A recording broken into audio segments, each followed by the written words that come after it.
Hey everyone, you're listening to the Grow Wire podcast.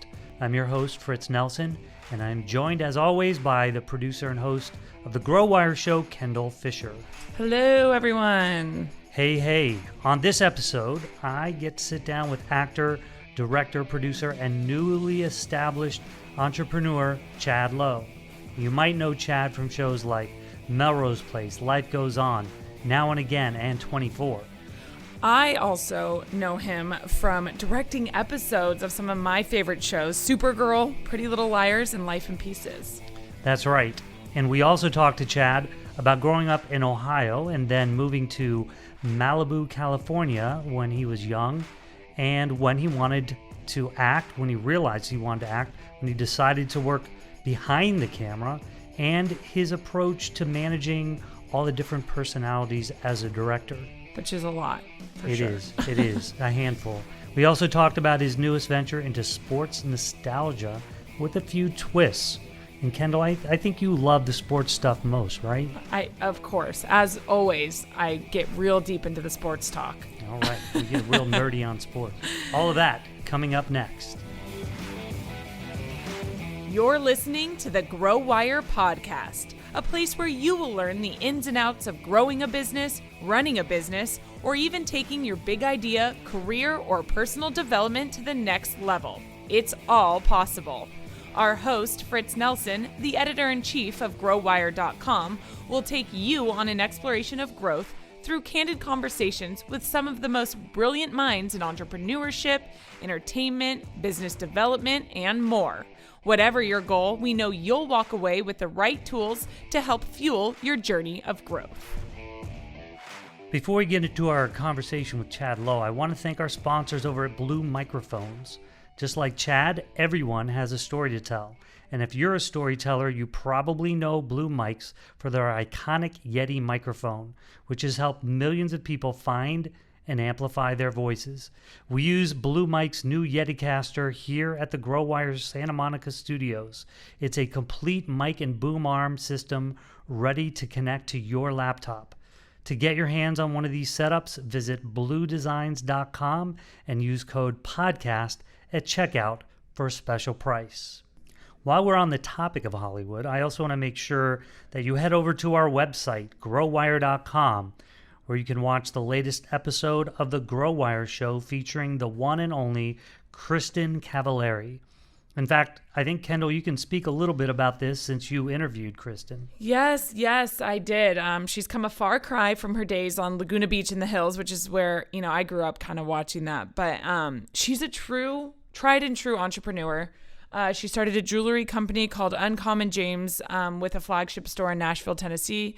She started off right in her own home, honestly packaging and shipping with her husband, Jay Cutler. And just their story of how she took it from packaging all of these pieces of jewelry in her home to this massive company with 70 plus employees is honestly incredible. And she's hands on. I mean, she literally is involved in every single aspect of the company. And just to hear the way she talks about her passion for the brand, and now there's 2 other brands associated with it in home and children's clothing. It's really, really cool. So you guys got to go check it out, especially because it's not the average celebrity entrepreneur I'm air quoting right now. She really is an entrepreneur, period. Yeah, and she faced a few setbacks, kind of the same thing that every entrepreneur, every business owner goes through. Yeah. So you should check that out. It's live right now on growwire.com. Well, Chad, I want to take this back to before you were actor, director, producer, entrepreneur, but you spent a lot of your early childhood in Ohio, and a lot of people like to think of everybody in Hollywood grew up here, but what was that like? How would you say that part of your childhood shaped you differently than other people in the LA area? Well, it's interesting that you say that because there's a lot of a conversation about Hollywood elite. And I kind of have to shake my head because there are people from all over the world, frankly, who end up in Hollywood and end up in the entertainment business. And I happen to, as you mentioned, be from Dayton, Ohio, and my some of my dear friends are from Dayton. Martin Sheen is a fellow actor and thespian from Dayton, Ohio, and Allison Janney happens to be from Dayton, Ohio. That's a whole West Wing theme there. But it's amazing how many people I come across who are from that region and that area. One of my dear friends, Luke Perry, who just passed, was from the Ohio area, and we bonded over that over the course of our careers. We bonded over being from Ohio, and I think it's being from Ohio. First of all, when we first moved out here to Los Angeles, it was like moving to the moon for me. I remember I was 7 or 8 years old. And just the topography and the flora and fauna and the smells, everything about it was different. And no snow. There was no. I mean, my first Christmas out here was so depressing. I think my mom actually got some spray painted like snow for the window and spray painted the window in our bedroom and was going to do this whole thing because she knew how depressed we were. It was funny. So for like the first 2 to 3 years living out here, and we moved out to a place called Point Dume, which is out in Malibu. And one of the most beautiful places I think in the country, maybe in the world. And I hated it, which is just really ironic. I couldn't wait to get back to Ohio. My father was living in Ohio. So in the summers, I would get out of school and get on a plane and go spend the summer in Dayton, Ohio, go to the YMCA pool and the Dairy Queen, stop and go, cornfields, play golf with my grandfather up in Sydney, Ohio, sweat in the heat and humidity, and I loved it, and it just felt very familiar to me. And so I still to this day don't understand why my mom and dad planned that I would go to school out in Malibu but spend the summer in Dayton, Ohio. It seems very backwards to me. It's usually the other way around. What is it? You talked about the flora and fauna and the topography. What about the people? What was your experience with the differences in culture? Culturally, I never felt a part of, which has kind of been a theme throughout my life. I always found myself feeling out of place somehow. I never really felt like I fit in once I moved here. And, later in life, I come to find that that's how most people feel. But I never really felt like I fit in anywhere. I was living with my mother, and my father was in Ohio. So I had that, which was a challenge for me as a young boy to not have my father around. But I found the people out here to be, what you would, certainly in Malibu in the 70s, to be what you would consider laid back. It was a little bit like Lord of the Flies living out on Point Dume. I remember going to a lot of friends' houses, and the parents, I don't know where the parents were. And some of the parents happened to be famous. I was playing in a soccer game one day, and my father had come from Ohio to visit. And this scruffy old guy says to me, "Hey, Chad, good game." And my dad looks at me and says, "Chad, do you have any idea who that is?" I said, "No, that's Jacob and Jesse's dad." It was Bob Dylan. And so that, that's what you grew. That was different than living in Dayton, Ohio, having Bob Dylan's kids in school, or Martin Sheen's kids in school, or the Penns who were in school as well. And there was Don Peckinpah, whose father was the great director Sam Peckinpah, and Quintana Dunn, who's Joan Didion's daughter, was in. And these were just my friends and kids I grew up with. I didn't know until later, the accomplishments that their families, our parents, had. But it took a while to settle in. I parted my hair down the center, and I was teased about that. I tucked my shirt in. That wasn't cool. I didn't know. I wore a belt. That was not cool by Malibu standards. I was called a Val. Sorry, I know. From the Valley. Yeah. Even in Malibu? In Malibu, if you were from the Valley, and I think it originated from people stealing the waves and everybody wanting to have the surf breaks to themselves. So I was called a Val, which was, the worst thing you could be called. And the great irony is most of the kids I grew up with now live in the Valley. So it's interesting how they all escaped. They escaped from Malibu. Sounds strange, but it was, interesting. One of the first people I met when we moved out here. And I was never really aware of what Hollywood was, entertainment industry. I was obviously, as any kid, I liked television and I liked movies. But I wasn't really aware that that was an industry that was centered here and that acting was a job. Although my brother had done plays and was interested in being an actor, I didn't really understand it. And so they shot Charlie's Angels at our elementary school, and I remember seeing all the equipment and thinking, what in the world is happening? And then, of course, there was Farrah Fawcett, and I no longer saw the equipment. I just saw Farrah coming of age, and a second or first grader looking over and seeing Farrah Fawcett at their school. Again, not something that happens in Dayton, Ohio. And then the first celebrity I met when I moved out here was James Garner. He was shooting Rockford Files, and they would shoot down at the Paradise Cove Pier quite often. That's where his trailer was on the show. And I just remember, and it stuck with me to this day, how kind and generous he was to me. I was wearing my Cincinnati Reds jacket and hat, and he talked to me about the Reds and just really engaged with me. So anytime now, if somebody is kind enough to say that they appreciate my work or they recognize me from somewhere, they want a selfie or an autograph, I always remember how James Garner made me feel. And so it's, I'm with my daughters now often, and they get bothered by it a lot more than I do. Sure, it's an annoyance. But to me, if it's a really small gesture and really easy, if it can make somebody happy, or if my work means something to somebody, I'm honored by that. So you went from the fire into the frying pan into Santa Monica High School. That had to be just like a concentrated version of all of that. Yeah.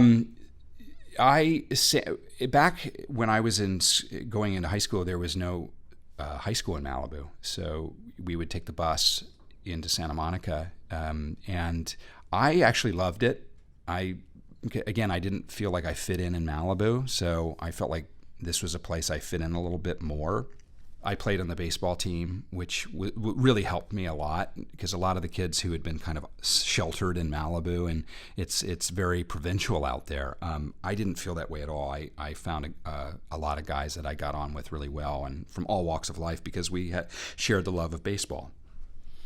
And now it seemed like a rite of passage, like going to acting school at Yale. Did you go to Santa Monica High School?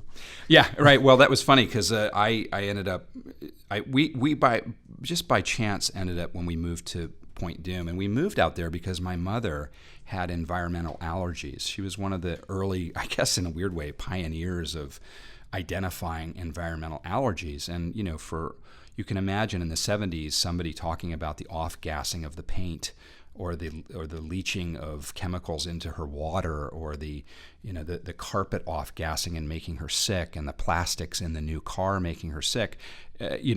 We often questioned her sanity, as did many people around her. And now, however, 40 years later, you come to find it's very commonplace, and we realize that these environmental allergies are a real thing, and we're all thank God, we've become so much more environmentally conscious. But that's why we moved out to Point Dume, because she met a man who was a psychiatrist, of course, in California, and she needed to live somewhere with good air quality. And lucky us, we ended up out on Point Dume. But yeah, we did not have, back to the question about high school, we ended up at Samo High, and I played. I was going to say we moved by chance to a street next to the Sheens, but I knew them as the Esteveses. It was Charlie Estevez and Emilio Estevez and Renee and Ramon.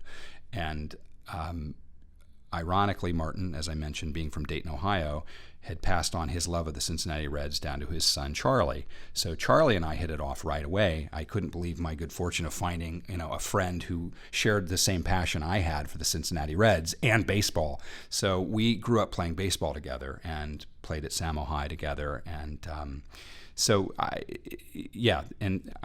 we both at the same time, I think, decided that we were going to become actors. But we had, for a long time, we're going to play baseball and leave the acting to our older brothers. We weren't going to follow in anybody's footsteps. So who was your favorite player on the Reds? The big red machine they were back then. Yeah, we could go on and on. Could go on. I grew up a Dodger fan, and right. And in those years, because we're roughly the same age, that was the big rivalry, the Dodgers and the Reds.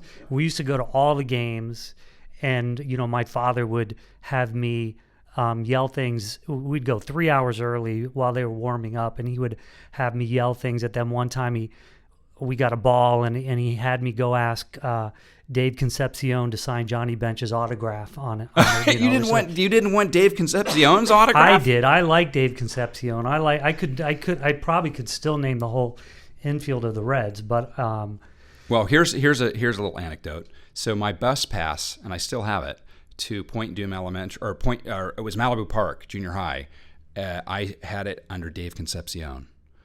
And I have it. I signed Dave Concepcion, and I said my name was Dave Concepcion, and so I still have that bus pass. That's funny. Yeah, so I love, and Dave Concepcion let me try on his mitt when the Reds were in town, because I would go in my Reds hat and all my Reds gear and stand there and yell at the players. He came over and he said, "You want to try my mitt?" And I got to try on his mitt, and he gave me a ball. So you should have had Dave sign that ball. Yeah, Johnny's great, but I think I might have. I think he signed a program or something. I mean, he was. From Venezuela, probably the only player in the major leagues at the time from Venezuela. Now we probably have a bunch. Yeah, right, sure. But that was a rarity, and man, what a team that! I mean, I got to live in the Ohio. I guess Dayton is just about 40 miles north of Cincinnati, and I got to grow up there in the heart of the Big Red Machine. So I was a big Joe Morgan fan. And obviously Pete Rose was, everybody in that region loved Pete Rose. Sparky Anderson was an amazing manager. I mean, I come by that honestly, and I love the city of Los Angeles. Los Angeles is my home. So I'd like to see the Dodgers succeed as long as it's not at the expense of my Cincinnati Reds. All right. Good to know. We'll keep an eye on them. They made some big acquisitions. Yes. So then you kind of played baseball, you left the acting to the older brothers, but then you eventually got into it. You kind of knew you wanted to maybe, but like how did that come about? How did you make that happen? Well, it was interesting. I can kind of pin it to a conversation I had with Martin Sheen. And this really is kind of encapsulates the 80s, if you will. We were on our way driving down to Anaheim Stadium, the Big A, to see David Bowie, and I think the Bengals, or maybe it was the Go-Go's opening for David Bowie at Anaheim Stadium, and I was going to meet Charlie, and Martin had been invited, of course, by David Bowie himself, and didn't know his music, but, wanted to go and see him, and said, "I'll drive down and go to the show because I really would like to see David." And of course, at the time, this was the Let's Dance tour, and I was desperate to see the show. So for some reason, I'm not sure why, I ended up alone with Martin driving from Point Dume to Anaheim. And as you know, that drive can take anywhere from an hour and 40 minutes to 5 hours. And I thought you were going to say 5 days. 5 days. This with Martin going, by the way, I think it took about 3 hours, and I think I got one word in. But because Martin just opined about all the virtues of the public theater and New York City and studying and what it really meant to be an actor. And at this point, I was probably 13, 14 years old, and I was becoming aware of the movies that I liked and the performances that I liked and what it was about the movies I liked. And I was starting to pay attention. And obviously, my older brother, Rob, had started acting as well. So I just remember being really impressed and inspired by this conversation. And then he turned to me and he says, "I think you are an actor." And I said, "Well, why?" He said, "Well, being an actor is about the way you look at life and the way you live your life, with an open heart and an openness and a curiosity about the world. And I see that in you. And I really think you're an actor." And that's pretty powerful. And at the time, we were all obsessed with Apocalypse Now. I still am obsessed with Apocalypse Now. One of the great performances. Still holds up, probably. Oh my God, and his performance in that movie holds up. Yeah. So I think it was from that moment on that I decided, maybe I will explore this. And I remember being on the set of Hotel New Hampshire that my brother was doing in Montreal, and I was watching them film a scene, and there was a young actor in the scene, young actor and actress in the scene, and I watched what they were doing, and I thought to myself, I can do that. I know what that is. And so I think I made the announcement to my mom that I wanted to try acting, and she was very supportive. My mom was very supportive of that, which was great.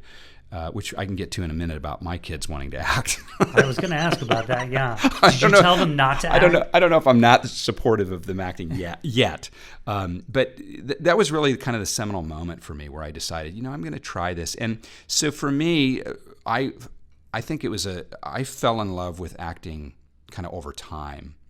It was more of a process. I've often admired people who knew immediately, like, this is my passion, this is what I'm going to do.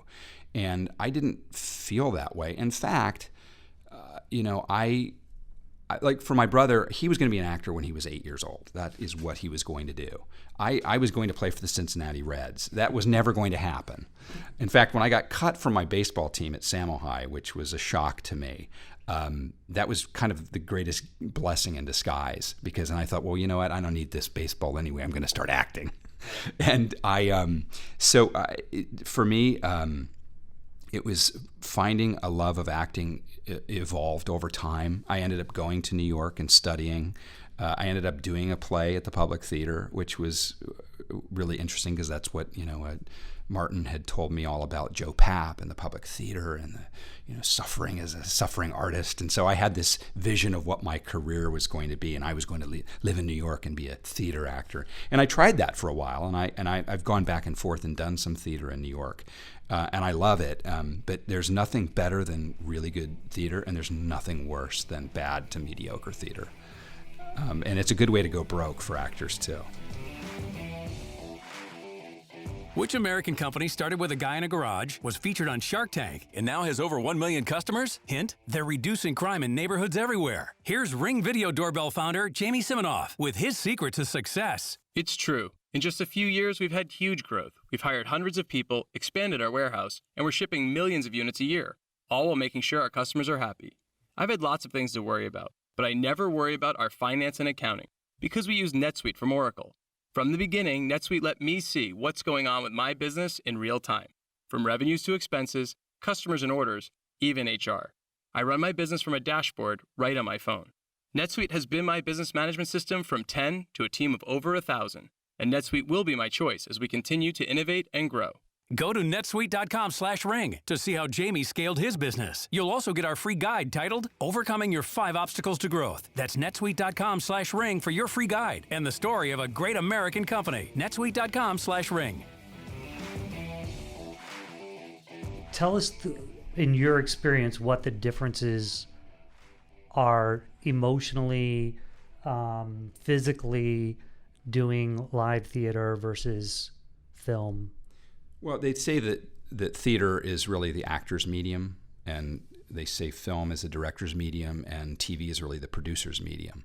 And I think that's true in some regards. I do think that for anybody who's interested in acting, I do think an education in the theater is really essential, because for what it did for me, and I've heard this for others, is it really gives you an appreciation for the written word and serving the story.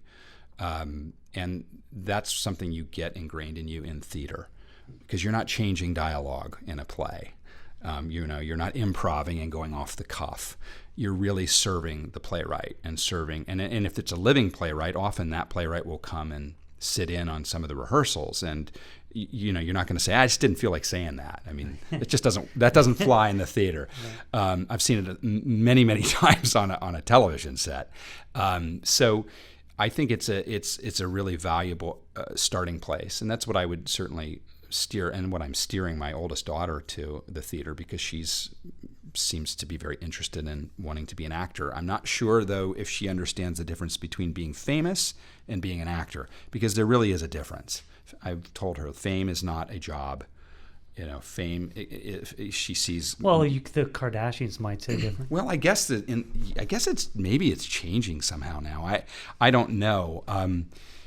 But if you want to be an actor, you gotta. The great John Spencer once said it, if you don't need acting like the air you breathe, then there's probably something else out there for you. Because it's heartbreaking. Acting is a very tough road to hoe.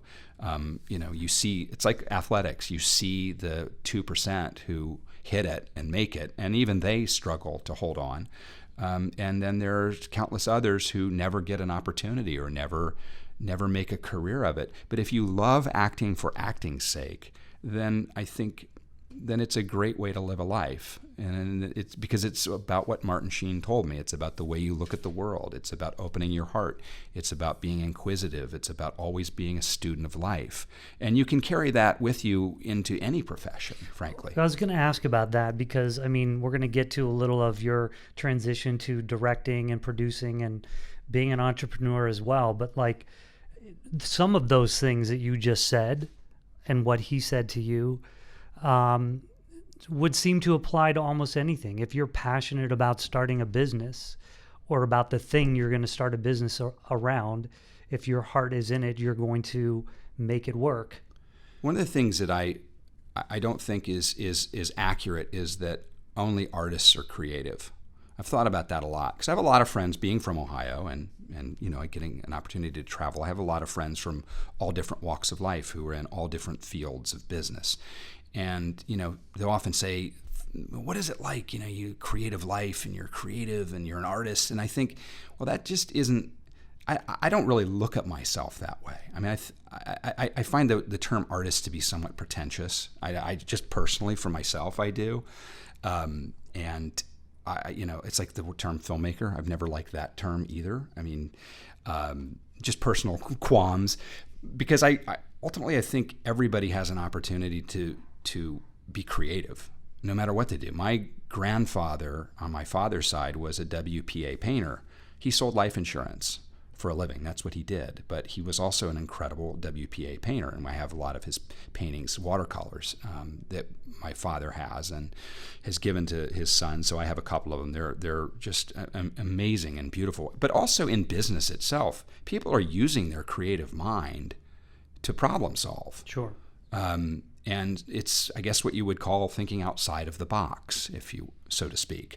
But I think that artists don't have a market on creativity. I think creativity is something that everybody can tap into. And I think that's why we appreciate music and why we appreciate film and we appreciate the arts, is because it does help us tap into that potential that we all have. So in business, I think utilizing that part of our toolkit, if you will, the creative thinking is something that's happening whether people even realize it or not, no matter what business they're in. What about the vulnerability? And I think that artists aren't the only ones that have that vulnerability, because I know plenty of people who, especially if you're doing a startup, the vulnerability of doing a startup, the vulnerability of putting yourself out there, really I think it comes down to the vulnerability of standing up and saying, I have something to offer. And that is a powerful, powerful thing to do. And I think we all have something to offer. Everyone has something to offer. Everyone has a story to tell. Everybody has a place they've come from, experiences that happened to them, the way that they reacted to those have shaped who they are today. So we all are filled with stories. I think what separates the actor or the artist, if you will, from somebody who isn't doing that is that the actor has that much like the wide receiver has that inner fire that says, I have to stand up and be noticed in a way. I have to say my truth. I have a story to tell. And I think for entrepreneurs, it's the same thing. For people who are starting businesses, it's, I have a passion, I have something I'm invested in, and I'm going to take the leap of faith and I'm going to find the courage somewhere to stand up and say, this matters, and I'm going to pay attention to this, and I hope others will too. Yeah. I want to talk more about that, but I have a kind of a selfish question to ask, which is one of the great roles that you played in Life Goes On. And I have a personal connection because I have a brother who has Down syndrome. And so I'm curious, two interesting things. You played a character who is HIV positive, and one of the actors on the show was actually not just playing somebody with Down syndrome; they actually had Down syndrome. So how was that interaction with him? He's actually, I mean, just also knowing my brother, the character was, or the actual actor was very high functioning as well. So how was that? And again, I'm being a little selfish by asking this, but I'm just curious. I've always been curious. Well, you know better than I do, certainly, how incredible people are who have Down syndrome. And they're one chromosome. Right. It's one chromosome. And one of the lessons I learned from Chris and from that community, because there were other times when I was around other young actors who had Down syndrome, because the show really, Life Goes On, really made a point of when they hired the other actors that would be Chris's friends, perhaps in a group setting. They made sure they got other actors with Down syndrome. I learned from Chris just how, and from these other people that I was around, just how positive they are about life. Certainly Chris was incredibly positive and had a joy and an enthusiasm and an excitement about everything, about simple things. And I've seen that in other people I've been around who have Down syndrome. They're kind of a gift in a way, I feel like, and a gift in a very busy world that doesn't take time, that is stuck on a phone or on a computer screen or thinking about the future tripping or tripping about the past. They're really in the moment. And so I look at Chris as a gift to all of us, and he felt like a gift to all of us, and we were all very well aware of that because he was so in the moment. It was also really good for me in my work ethic, because whenever I was tired or whenever I felt, like I didn't want to have to get up so early, because I don't like getting up early, and it's part of the job requirements often when you're acting. I just look over at Chris in the makeup chair, and he'd have this big smile on his face and this, "Good morning," "Good morning," big hug. And I thought, there's a guy who's really present and really grateful for his life. And interestingly, I've been in discussions with Kelly Martin, who played Becca and was really the lead of Life Goes On, about figuring out a way to reboot, if you will, Life Goes On.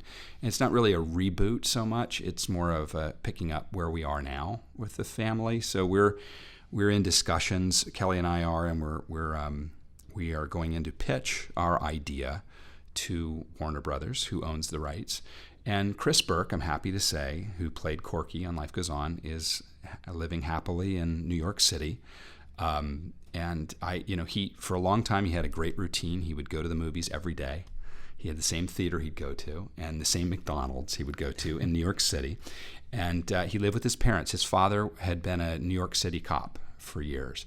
And I guess his father just passed away. So I know it's been hard on Chris to not have his dad around, as it would be for anybody. But Chris is around and would love the opportunity. We're not going to tell him what we're up to yet, because we wouldn't want to get his hopes up. Right, but Kelly and I are very actively pursuing a way back into the world of Life Goes On. And what that meant for my character, Jesse, who it's implied died and passed away, that's what we're trying to figure out. Right. Well, that's exciting. Yeah, I mean, that being in the moment is something I've certainly experienced. My brother works at a grocery store, and people come out of their way to that grocery store just to have him check them out or help them with their bags. That's awesome. And, the store doesn't ever want to let him go, because they know that they have customers coming in just to see him. It grounds people. It really does. Yeah. It makes you realize, what's important in life. And every time I hear his voice or talk to him on the phone, like, just everything sort of melts away. Real life melts away. Well, not real life, that's real life, but the rest of life does. Well, I think that's one of the areas that's not as well served as it could be, because certainly Hollywood has a big push now on being inclusive and giving opportunities to everybody and representing the world that we see around us, not just the kind of white male stories that were so predominant for so long, but to really tell more stories, more diverse stories, and include more diverse communities in the storytelling. And I think one of the groups of our society that isn't as represented as it could be are people with disabilities. Yeah. Well, when you see some of the people on reality TV, it kind of opens your mind to what's possible. Yeah. I want to shift and talk about what drove you to want to direct and produce. Jokingly, I often say that, when people ask me why do you want to direct, I say because everybody has to grow up sometime, which because there is something about the life of an actor I've found that worked really, really well for me for a long time, which was tell me where to be, tell me when to be there, tell me what to say, tell me what to wear, and I'll take over from there. And I got the rest of this. I got the rest of it, because I never really had a problem, or I always felt comfortable being vulnerable in a way. I never really struggled with that aspect of it in a way. I was already felt out of place anyway, so why not just be out of place on screen? And so it's interesting because I think a lot of the characters I've had the pleasure and honor of playing have that kind of quality. I think people just, maybe I emanate that when I walked in the casting room, I'm not sure.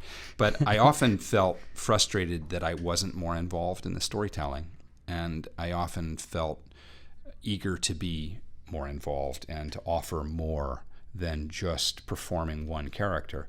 I've always been the kind of actor or person on a set who, when they said, all right, you're done for the day, and if they're still shooting, I didn't want to leave. I wanted to be there until the end. I just wanted to be part of the storytelling.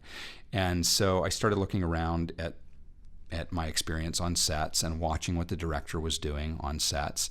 And I think I identified right away with the directors I really liked who were collaborative, and the directors who empowered me to be better, gave me that safe place to be vulnerable, encouraged me to stretch and challenge and risk.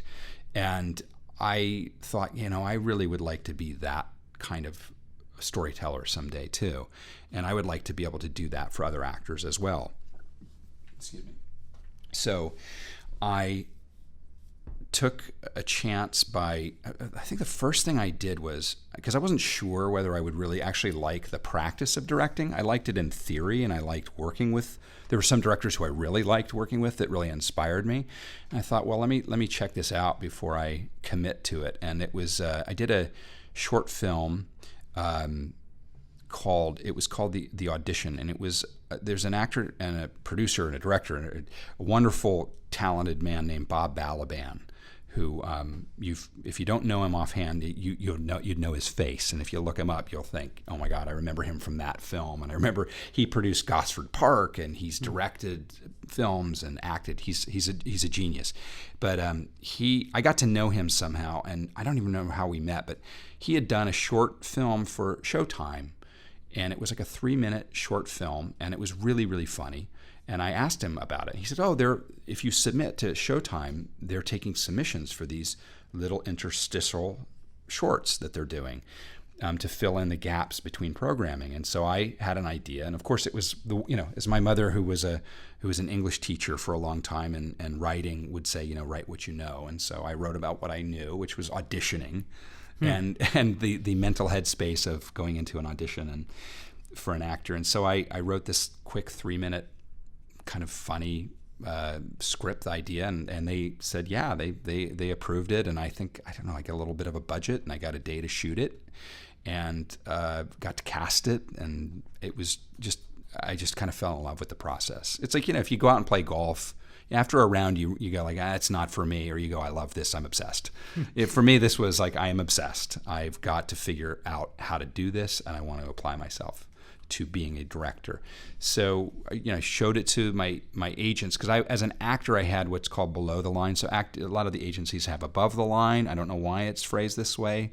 It's strange, but above the line, or talent, which would be actors, and then below the line, which is considered directors and writers. And so I I think it has to do with the budget, actually, above the line and below the line. Must be. It's nothing to do with talent or importance. It's a budgetary Or thing. appropriateness. Yes, or, exactly. So they had a lit department, a literature department. So I showed it to the lit agent, and they said, well, this is really interesting that you want to direct, and this is great, but we can't do anything with this. This is not enough to really showcase.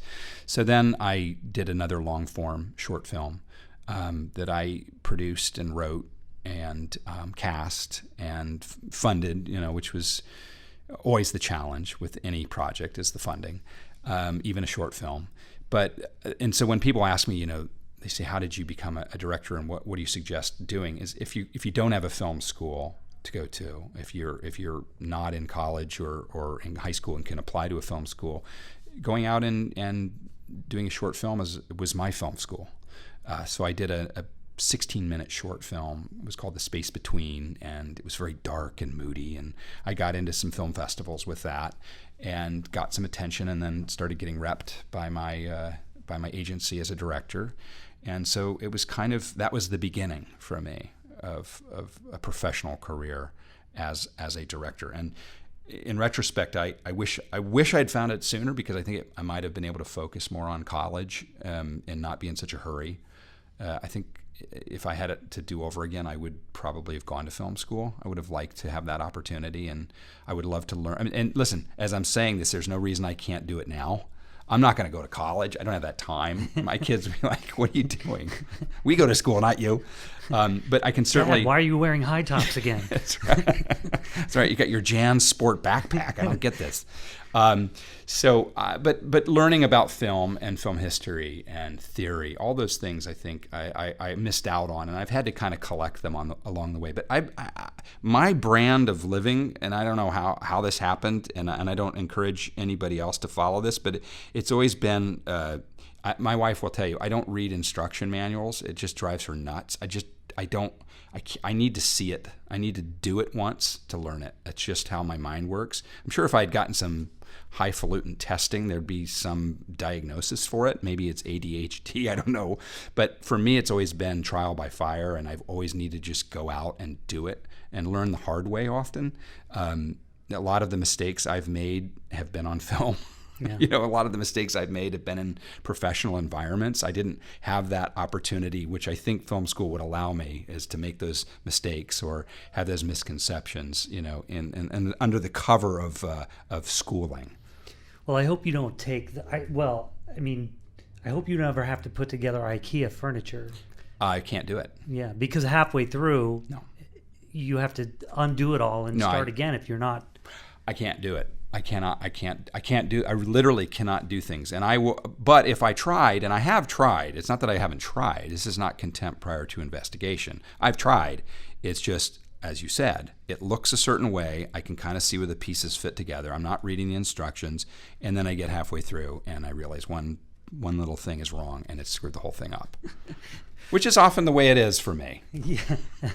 When we talked we talked about kind of the diversity that modern day Hollywood has embraced. Another thing that it has embraced, or maybe reluctantly embraced, is this new mode of, Netflix and Hulu and Amazon, Apple, creating their own programming. And as a director and producer now, has that opened more opportunities? Well, I think it's certainly opened more opportunities in the world of television. There's the whole controversy now with Steven Spielberg saying that a film shouldn't be qualified for Best Picture unless it's been in a movie theater for, I think he said like a month or something. And I think I totally understand his point of view, because there's nothing better than the communal experience of sitting in a theater together and having witnessed something. That's why live theater to me. I just took my daughter to see Hamilton. I know I'm a little late to the party, but at least I made it. And it was, more than I could have ever imagined, and just spectacular. And it was spectacular because I was having that experience with my daughter, and I was having that experience with however 200 people in that theater. I don't think I would have had the same experience sitting alone in front of my television. So I think that translates to sitting in a movie theater with people. there is something about the collective experience of witnessing a film together, and it brings people together. It's community. So I understand that point of view. However, I also feel like the streaming services have allowed for us to have access to so many more stories, so many more incredible documentaries and television series and films that maybe before wouldn't have found a home or wouldn't have found a venue. So it has opened up that world as far as the stories we're allowed to tell and the stories that we're allowed to hear and witness as audience members. So I think it's great. I mean, I think the networks are probably freaking out. Sure. And trying to figure out what is this model and how do we dive into this, and it's all tied into advertising. And it's always funny because there's this snobbery of some actors, and I will confess to have been one of them. Back in the day where I would never do a commercial.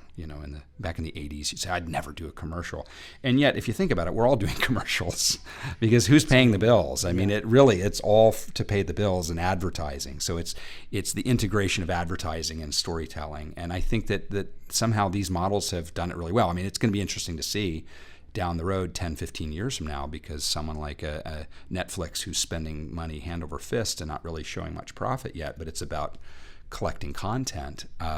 That seems to be the new model. I'm about to go direct an episode of a new series for the Disney streaming service, which I think is called Disney Plus, if I'm not mistaken. They are doing High School Musical as a television series, as a limited event television series. And so that's part of Disney jumping into that market and jumping into the streaming world, because it really is, I don't even say it's the future, it's what's happening. Right.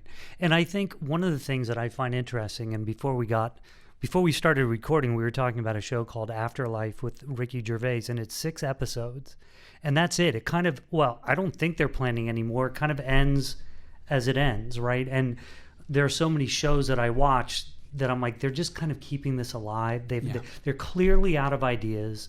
I watch the opening scene and I know what's going to happen in the end, right? And why are they doing this? They should have ended it 2 seasons ago. And I feel like some of these services, in a way, are allowing the experimentation to the level where you can just do a 6-series show and be done, and it's okay. And we can then move on to the next big thing. The audience member in me loves that. The guy trying to keep the lights on and pay the bills doesn't like that so much. And that's part of it too.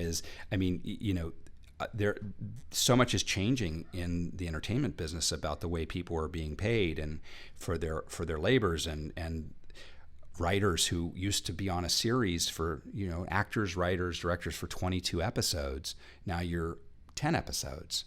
Or your 6 episodes. And so crew members, I mean, that's the other thing. We started by talking about being from Ohio and this idea of the Hollywood elite. And truthfully, Hollywood is no different than any other business that would exist anywhere else in the world. There are support laborers, we've got painters, and we've got people who support the industry. You've got people who put literally hammer and nail sets together and paint the sets and clean the sets. And so those people all need jobs as well. And they're supported by the entertainment industry, and they're from all walks of life as well. So it's just the actor that gets the attention, but it's the writer and the director and the producer and the laborers and the crew members, the dolly grip and the camera guys and girls, and that you also forget or we don't see them, so we don't really realize how they're being affected by this. So there is a little bit of a negative effect with some of the limited programming. I'm with you.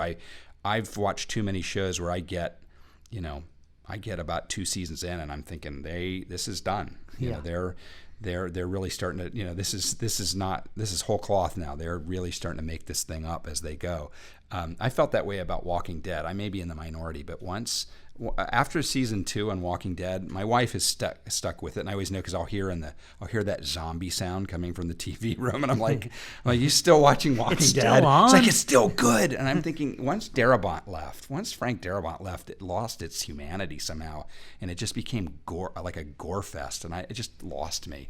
So I was like, it could have gone 2 seasons, but I think there are plenty of people out there who would argue that it should continue forever, it seems.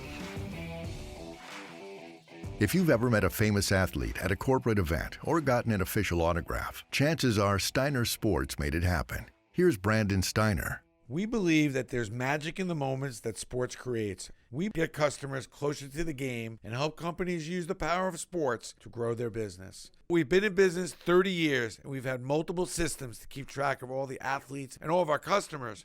Multiple systems means multiple headaches. So we made the move to NetSuite by Oracle. NetSuite lets us replace all of our finance, inventory, and CRM functions with one convenient system. Now all the departments can see the same data. And if I have a question about our business, I can get the answer quickly. This month, NetSuite is offering a free 60-minute business review with an expert in your industry to identify opportunities to turbocharge your growth. To get your free review, go to netsuite.com/Steiner. That's netsuite.com/Steiner. netsuite.com/Steiner. As a director and producer, what would you say is your management style? I mean, you have to manage different personalities in the actors, in the crew, the studio, but so are you a tough boss or are you a nurturing boss? I'm certainly not a tough boss. In fact, it's hard to really even think of myself as a boss when I'm directing. I know what I've reacted to best. And so that's just what's comfortable for me. My style is very much, I kind of like run a loose ship, if you will. I like to empower people to do their job the best they can. I want them to take some ownership in what they're doing. And so that applies to camera, the camera department and the sound department. And ultimately, though, at the end of the day, I am the boss when I'm directing, and so if I like to get input and I like people's opinions, but at the end of the day, it has to be my call because I am the director of the episode or the film, and so I get to make the final say. But I oftentimes on the set will say, best idea wins. It just makes me look better. If an actor has a great idea or has a great way to look at a scene that I hadn't thought of, I would be silly not to take advantage of that and incorporate that into whatever my vision was. And also, I think that inspires people. I mean, you show up in the morning and you're not going to be dictated to. You're not going to be told what to do, where to stand, how to say your lines. That to me has never worked in storytelling, directing at all. I also feel like if I have to yell at somebody, it's probably because I missed an opportunity a long time ago to have a conversation with them on the side. So I'm not a believer in yelling at people. I am a believer in sitting down one-on-one and talking about what the expectation is and having that open line of communication. And if that's clear and people understand that that's the way we're going to work, then there's no need for yelling. There's no need for screaming. And at the end of the day, too, to get to do what we do, to be involved in the telling of stories and a director of television or a director of a film, I mean, we're so fortunate and so lucky to be in that position. I want to be surrounded by people who recognize that. It's hard work, don't get me wrong. The hours can be very, very grueling, and it can be very hard on people and exhausting. A friend of mine refers to it as it's like a coal mine. He says it's like a cappuccino coal mine. It can be very hard, and you can go away to a dark studio and work for 13, 14 hours, but you can still get a cappuccino when you want one.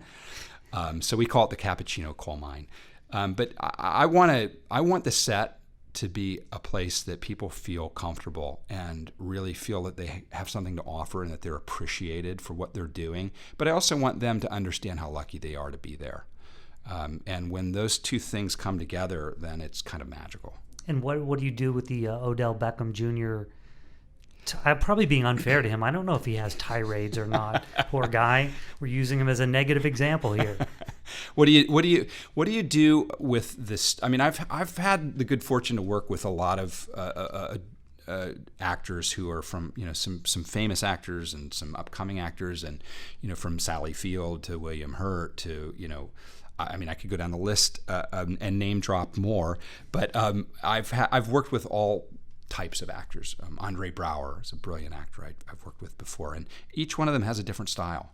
And so as a director, I think the way it's worked for me is to allow them to have their style and allow them that opportunity to have their style. The only time it ever gets difficult is if it gets disruptive to someone else's style. So if I'm going to allow somebody to work in their way, that's their thing, but they can't bleed that into somebody else's process. So I kind of have to be, I kind of have to make sure that ship is still sailing in the direction we need it to sail and the time it needs to get there. Because that's also the biggest challenge for directing is you've got a clock in your head the whole time because you've got to get it done in a certain amount of hours. But with the ones who need a little extra coddling, I'm lucky in the sense that as an actor, I think there's a shorthand. And for the most part, I understand the pressure. And somebody said, I'll say this, a very dear friend of mine is a very good director, a director named Michael Nankin, who used to direct Life Goes On, and I met on Life Goes On. I said, what advice would you give a young director or any director? And he said, you have to fall in love with every scene, and you have to fall in love with every actor. And I said, well, that's got to be really hard, because I know there's some actors I definitely would not fall in love with, because that's the challenge. Find a way to fall in love with them. And he says the more difficult they're being, it just means the more insecure they are and the more they need you to really give them that love and support. So the more challenging, the more difficult they are, it's when you have to double down and just find something about them that you love. And also with certain scenes, you get a script. Not every scene is equal. Some scenes are just propelling you to the next moment. And he said, don't just walk through those scenes. Find out a way to shoot that scene that's interesting to you. Fall in love with that scene and shoot it in a way that excites you. So I thought that was really, really good advice. And one other thing about my style, if it is a style of directing or being a leader on a set, is you also get challenged a lot when you have a light touch and you don't scream and yell. Some people think that's a sign of weakness if you're not screaming and yelling and asserting your authority. But I actually think it's much more a sign of strength to be able to do that. So there are times you get tested, and there are times when people try to stand up to that. And there are sometimes people misinterpret that leadership style. And it's taken me a while, but I've been directing now 15 years, and I've finally gotten to the point where I realize I have nothing to prove to those people. If those people don't like that style of directing, then we're probably not a good fit to work together. I want to turn the corner and talk. So you talked about some of your passions, kind of the slow burn passion of being an actor and the super passion of being a director, and now entrepreneur. So you're starting a vintage sports clothing business. Yeah, in fact, I'm laughing because I'm having so much fun doing it, and it's so outside of what I know. And it's just been, it has been so much fun for me to do this. I'm talking to distributors and talking about what kind of cotton blend is the shirt going to be and where is it manufactured, and talking to people in Tennessee and people in Atlanta, and then talking to graphic designers. And my partner in this crazy venture is this guy named Ricky Cobb, who has a site on Twitter called Super 70s Sports. And if you don't follow it, you should, if you're a sports fan, or you're a fan of anything kind of I would say he's kind of ironically sardonical.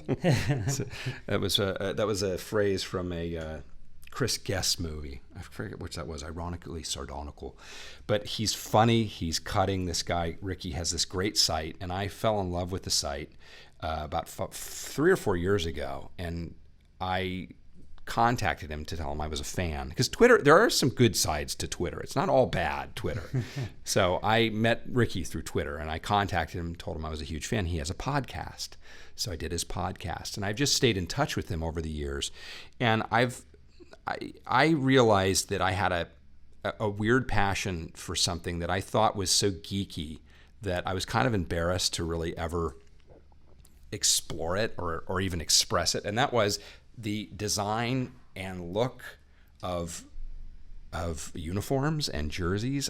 As a sports fan, I've always been kind of passionate about how colors work on certain jerseys, and I'm a big fan of this color combination. And as a kid, I would design and draw jerseys for fictitious teams. And it's funny, as I'm saying this, I feel like you're going to start laughing at me. So this is where don't feel vulnerable here. This is where now I need a good director. I'm feeling very vulnerable. But it just felt like so frivolous. Like why are you wasting time drawing uniforms? It's so silly. But it was something that I'm passionate about. And through Twitter and the internet, I found I'm not alone. Yeah. There are other people who have this weird obsession with sports uniforms and slogans and events that happened in the past. And so what we're doing, it's called Cobb and Lowe, and our log line is Random Acts of Nostalgia. And so we're basically curators, if you will, of moments that are seared into our minds from past sporting events. Football, baseball, basketball, it can be any sport. One of them in particular we're working on right now is disco demolition, which some of your listeners may be aware of, some of them may not, and that's the point. So our idea is that if the shirt is really good quality, and if the shirt has a really cool graphic on it that you would be attracted to anyway, just visually, and then the message or the writing on the shirt is disco demolition, you say, what is that? What is disco demolition? Now that becomes the starting point of a conversation. Or you know what disco demolition is, and you go, oh my God, that is genius. I haven't thought about disco demolition in 35 years. Disco demolition happened in 1979 at Comiskey Park. There was a radio DJ, who had a promotion to blow up and burn disco records between double headers. And so he brought all of these. I think it was the promotion was 80 cents to get in if you had a disco record to burn. And so I think at the time the White Sox were, I think they had averaged like 10,000 fans a game maybe. And this night they got 55,000. And it turned into kind of a mini riot, actually a full-on riot. Nobody got hurt, but they were burning things in the outfield, and it just was a lot of BG stuff just gone. Lawlessness. And it became known as the Disco Demolition Night. I think it was July 12th, 1979. So we're riffing on that. We're riffing on some other things that are really fun. And our whole motto, and the reason we started this, and I think this is it's interesting about starting a business, because this is really the first business outside of producing a film or directing or acting that I've ever done, is we have a passion for it. We're passionate about it. I love it because I'm not trying to please anybody else. That's people always say to me, like, do you like being a director? Do you like telling people what to do? And that's so not what it is to direct. It's like being a boss. You like telling people what to do. It's not what you do as a director. And as a director, you're also having to serve and answer to so many people above you: producers, writers, studio, network. They're all judging your work. They're all weighing in on your work. As an actor, it's the same thing. So I always have that in the back of my mind that I'm directing, that what is the expectation of the studio? What is the expectation of the network? What is the expectation of the showrunner? What is the expectation of the writer? Okay, now let me get to work with these actors and let's do this scene. But that's always in the back of my mind because I'm there to serve them. I've been hired by them. And then the actors will have their own ideas about a way a scene should go. Right. So a degree in psychology is also a prerequisite for being a director. But back to the Cobb and Lowe T-shirt and sports memorabilia line, I'm having so much fun because I realize that if I think it's funny and I think it's cool and Ricky thinks it's funny and thinks it's cool, well, then that's enough for us. Right. And if we don't sell any T-shirts, as Ricky said early on, then we had a great time doing it. We're keeping we're not exposing. There's not a lot of equity in it yet. There's a lot of sweat equity, but it's all been really fun, and I've loved every minute of it. Now comes a time where we're starting to put some equity into it. and starting to get production up and our website up and all of the, getting our LLC and all those things you have to do when you start a business. And who knows if it's successful. I mean, it's funny. I have a daughter. She's 9, and she said, "Wait, Dad, I don't understand. You're going to go from being a director and an actor to selling T-shirts?" Yeah, I'm going to be at ball games and talking T-shirts. But you know what? Crazier things have happened. Sure. I mean, listen. I'm not comparing myself to Francis Ford Coppola, but if you can make wine, I mean, he'd never have to work another day in his life. I've found something I'm passionate about. I'm standing up and saying, I admit it. I'm passionate about these really weird, really kind of bizarre and iconic, strange moments that happen in sports. I think about them all the time, and I want to memorialize them on sportswear that's really good quality. Is there a market for that? I think it remains to be seen. So there comes the vulnerability. But we're going to go for it. We're going to see what happens. Yeah, I went to the website and I saw the Pittsburgh Pirates flat top hat with the stripes, and I got excited. And that didn't work out, that hat, really. But anybody who was around to watch that, it probably would go over well today. Right? And I saw the name Kent Colvey, and I'm like, probably nobody knows who that is. You know who Kent Colvey is. The sidearm with the flat hat and the glasses. Well, and so you went to Ricky's, the Super 70s site. It's genius. Well, we just hit it off immediately because those are all the things I'm obsessed with, like the 1979 Pittsburgh Pirates We Are Family and Willie Stargell giving out the Stargell stars and Kent Colvey and Three River Stadium. I mean, all of that stuff. It's like that's where this little company is going to live. Sure. That is exactly, and those moments and that kind of random. I mean, if you had a picture of Kent Colvey on a T-shirt, I think 25% of the people on the street would look at it and go, "Oh my God, where'd you get a picture of Kent Colvey?" And the others would go, "What the hell is that? Yeah. Like, who is that?" Yeah, I still, when I play basketball, I have a Washington Bullets. Because I also grew up in Washington, D.C. So I, for a while, I was a Washington Bullets fan, and I have the Bullets jersey, and I wear it still to this day. People are like, but why would you even wear that? I'm like, I don't know. Somebody's going to make another version of this, Bullets Fever, all of that. Is it a Mitchell and Ness? Probably. Mitchell and Ness is kind of one of the big nostalgic. Their company makes all the throwback jerseys. It's a very big company. No, this make was great stuff. This I probably have had since they were the Bullets. Oh man, that's worth its weight in gold. Right. So I probably shouldn't be wearing it, but no, that's great. It's so comfortable though. I love that. That's genius. I shoot best when I wear that. Yeah, of course. Is it a tiny Archibald jersey? Ooh, no, it doesn't have a number on it. Oh. See, I'm not a big wear somebody else's name on my back. See, we want to do a whole series of hometown heroes, like players that were beloved in their community, but outside of the city, maybe people weren't really well aware of them, like a John Lowenstein from the Baltimore Orioles, or look, even Dave Concepcion. Al Bumbry would work. Yeah, I mean, right. I would like a Wes Unseld. See that? Yeah. I would wear his name on the back. See, you are our target market. You are. I think we're going to have at least one customer for this crazy little venture. Great. Well, it's been great talking to you. Thanks for joining us today. Oh, this is fun.